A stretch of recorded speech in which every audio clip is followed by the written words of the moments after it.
এটা গল্প নয়, এটা একটি ভয়ঙ্কর ঘটনা। 31 ডিসেম্বর।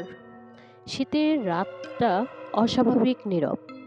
শহরের সবাই যেখানে নতুন বছর বরণে প্রস্তুতিতে ব্যস্ত, সেখানে আমি একা বসে আছি পুরনো এই ভাড়া বাড়িতে। ঘড়িতে রাত 11:47। হঠাৎ বিদ্যুৎ চলে গেল। মোবাইলের আলো জ্বালাতেই দেখলাম ঘরের দেয়ালে ঘড়িটা থেমে গেছে ঠিক 11:49-এ। ঠিক তখনই ঠক ঠক ঠক, দরজায় কেউ। এই রাতে কেউ আসার কথা নয়, তবুও ভয়ে ভয়ে দরজার কাছে গেলাম।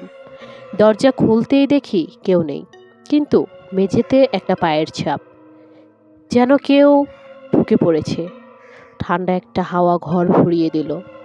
পেছন থেকে কানে ভেসে এলো ফিসফিস শব্দ, পুরনো বছর কি তুই ভুলে যেতে পেরেছিস? আমি ঘুরে দাঁড়াতেই দেখি আয়নায় আমার প্রতিবিম্ব নেই, বরং দাঁড়িয়ে আছে আমি নিজেই।